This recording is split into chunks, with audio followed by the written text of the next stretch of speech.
Good morning, guys.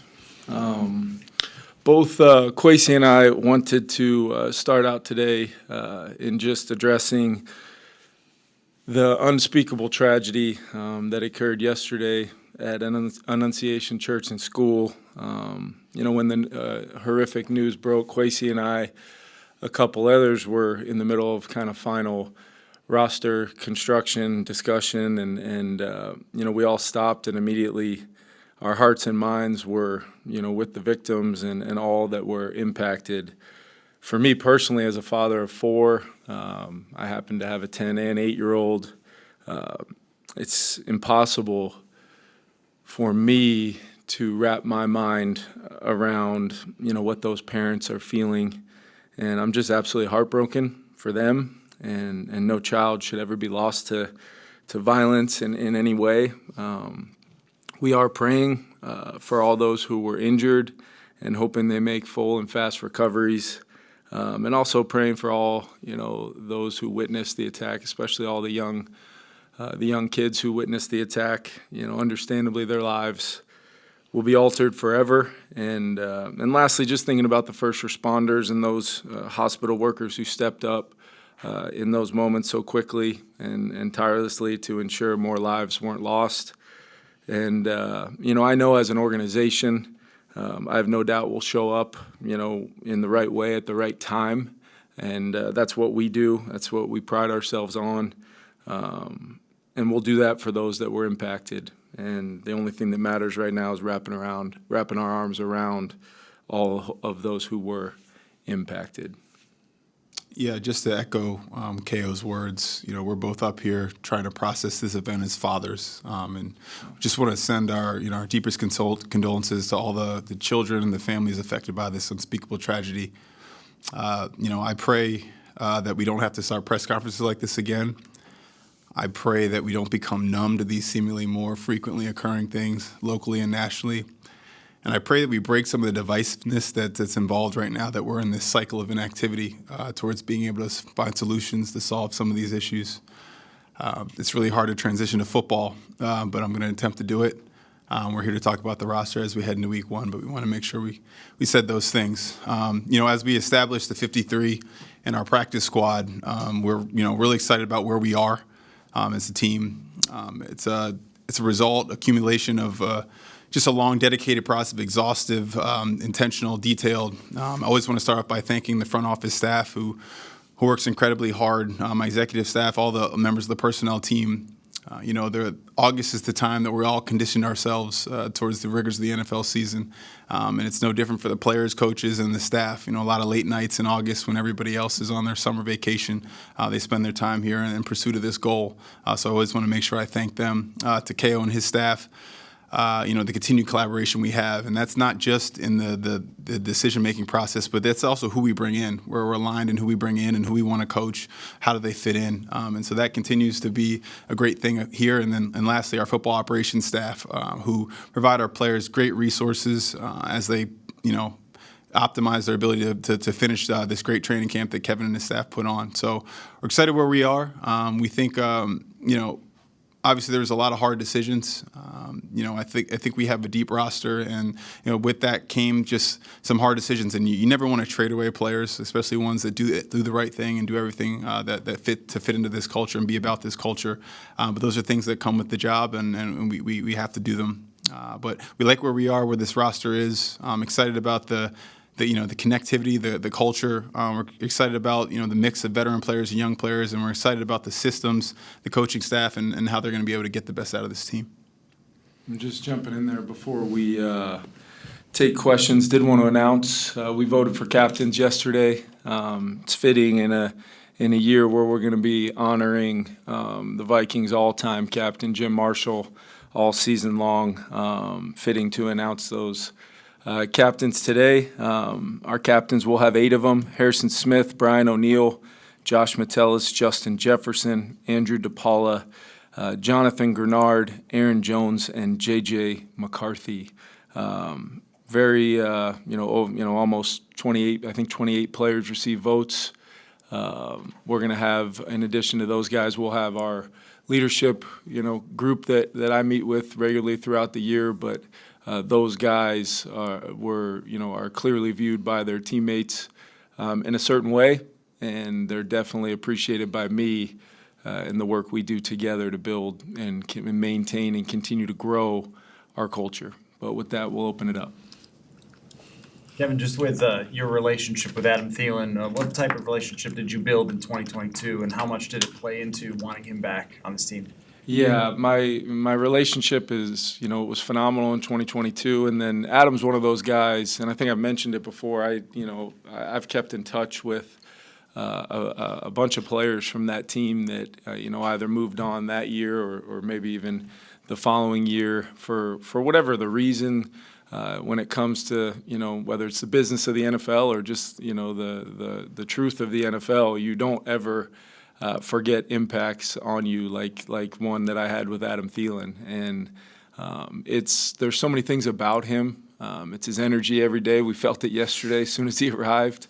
It's his love of football. It's his love of his journey, what his journey specifically means, to our organization. And I know how much he means to our fans. And I know how much he's going to mean to our football team, even beyond getting to bring back a player in such high regard like Adam. It's bringing back a really good football player. And I'm looking forward to getting into it with him as far as what we've really grown and expanded upon since that first year. And even yesterday, he was excited about a lot of those things, and we're talking through a lot of those things. And then, the challenge for all of us is where do we go from here this year with Adam, in a really good group of players, not only at the receiver position, tight end position, running back position, the offensive line, and then obviously our quarterback room led by JJ. So it's going to be a fun journey for all of us, but specifically to Adam, you really felt it from the moment he stepped back in this building yesterday. Not only how much it meant to him, but how much he can bring to this organization. Kwesi, you talked about the difficult decisions and stuff. I'm actually curious about the flip side with 7 UDFAs making the roster. Just what it's like to see those guys really earn that spot. Yeah, it's incredible. We talk about a culture built on competitiveness, growth mindset, all those different things. So to really have a true meritocracy where people come in and have a chance to impact and make this team, that's just an embodiment and a signal of that. But our UDFA, all of those guys making the roster, that goes back to a lot of hard work in the spring. Our personnel staff who get in their character and background, they're fit in our system, the coaches who are involved. And I think a lot of the success you have in UDFA is, which guys do the coaches want to coach? How do they fit into your system? When the traits are kind of get to the place in the draft where they're maybe not on the first day or their second day, that really comes from the coaches from looking from a certain eye and seeing, hey, what can we use? What can we do? And in the collaboration with our personnel staff. So really excited about that. And that's always going to be our pitch. You can come here and you have a chance. It's a true meritocracy, and the Vikings will be that as long as we're here. Kevin, you mentioned keeping in touch with Adam a little bit over the last couple of years. Does that do anything in terms of kind of keeping that door open for a guy to come back? I know it's a football decision, but does keeping that relationship intact help with that process at all? I haven't really thought about it like that, but it might. I think it's just a matter of regardless if a player is going to return back here or not, or however long that I get to coach them. Those are the types of things that you find yourself thinking about as much, if not more, than the wins and the losses and things, because truly there's I'd like to think that I was put in this profession to have more of an impact than just winning and losing. We know that's what this our league is. That's what it's all about. But in the meantime, if you can form those types of relationships, it's really important to me. And I'm thankful these guys are willing to have them with me, because that's what makes my job so fulfilling every day. But I in regards to that, I don't know, Ben. I think it definitely is something. I know exactly who we're bringing back to our organization, but I knew that, didn't take long in 2022 to know exactly what he's all about. Yeah, what drew you guys to Carson Wentz? Yeah, Carson, is a guy he's played a lot of football, approaching, coming up on almost 100 starts. Clearly, I was in the NFC East early on in his career where, I mean, he had some real dominant times there playing for the Eagles. And then as his journey's kind of gone on from there, I think he's been exposed to some really good systems, both, last year in Kansas City and previously in LA. I think he's really smart.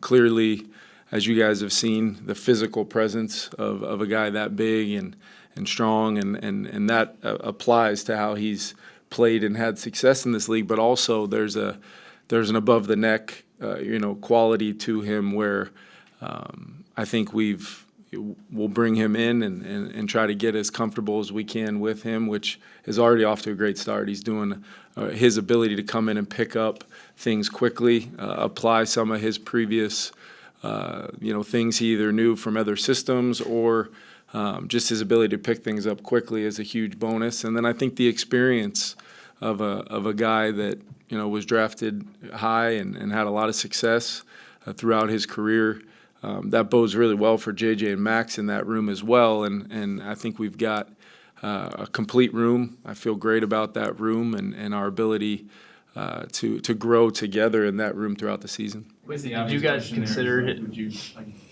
along those lines, why was he not here until now? Why was he not signed earlier? Or I wouldn't classify that as obvious in any particular way, just because we acquired Sam Howell, with a mindset on what that could look like, and I thought Sam. Throughout the spring and the summer and training camp, I thought he improved. I thought he did a lot of really good things.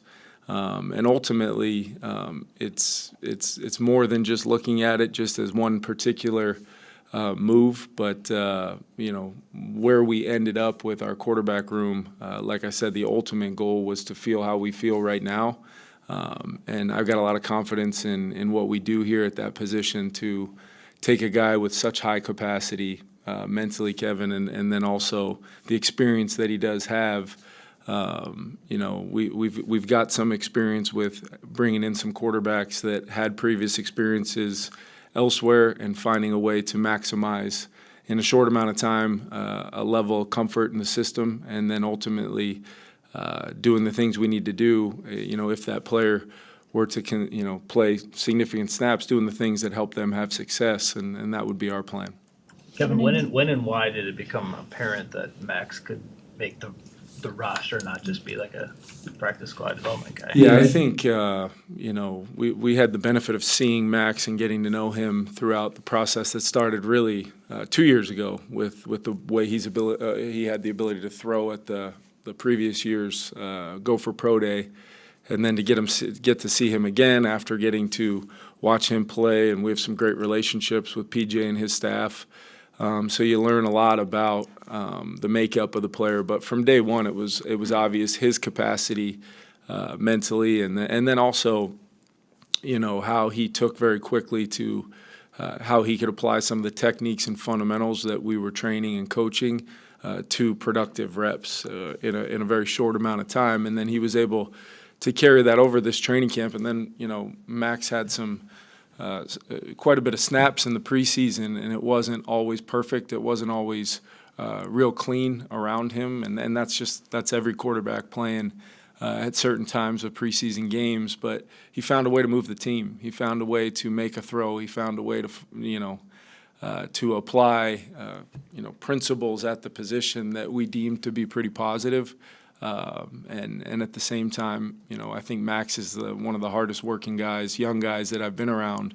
And we got a few of those in the quarterback room. So I think getting the type of room we have now together, it's about growth. It's about improving every single day and really feeding off of one another as we approach the season. I think you guys have 4 corners on the roster at the moment. How do you feel about the depth there, and what's kind of the plan to handle that position? Yeah, it's a position, obviously we have the ability to play big nickel and different things like that. So we look at that group with that versatility, but we're able to bring back Fabian, who we view as a NFL caliber guy who can come in and play a lot of snaps for us, and we'll always be mindful throughout the season to look at different opportunities.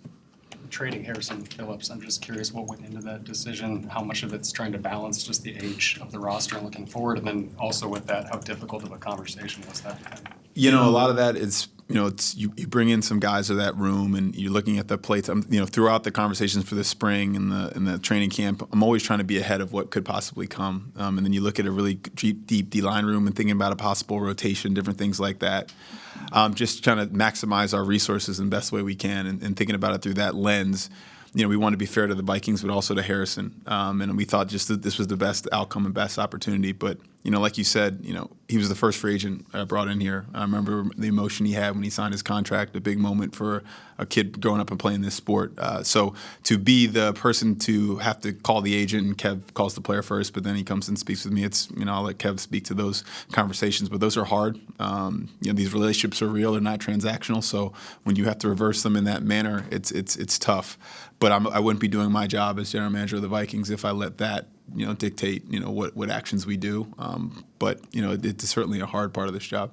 Yeah, and kind of like what I said post game down in Tennessee. I know a few of you guys weren't there, but what I mentioned was just Harrison is in that category of the relationships you build mean the most to you, and that was one of the hardest conversations I've had, and it's because of how much I care about the player, but more importantly, what Harrison has poured into the Minnesota Vikings. So I agree with all of the aspects of the move, and I think Harrison, once he got a chance to step back and really understand the dynamics to it and the positive outcome it could be for him, I have no doubt that he's going to make it that, but it doesn't make those initial conversations any easier for sure. Kevin, what does JJ being voted a captain mean or say to you? Yeah, I think it's just these guys are, you can't fool your teammates, and that can work in a positive way and a negative way. But I think these guys have just watched the way he's worked, not only this spring and training camp, but I think it goes back beyond that during his, what was throughout the time of rehab and kind of dealing with having the game kind of taken away from him, getting to step on the grass every day and play. I think they've just seen a guy that works. You guys have heard me talk about some of the unique kind of personality traits and qualities that he has that I think bodes really well, in this day and age in the leadership department in an NFL locker room and on an offense with a lot of veteran players. It's always a great exercise for me because I can have a perception all I want of players and how their teammates may view them. But, when you do it the way we do it and the players get to decide, those votes and those results normally speak pretty loudly about what the team thinks of certain players, and JJ's definitely one of them. Kwesi, how challenging were the talks with Carolina to get that trade across the finish line?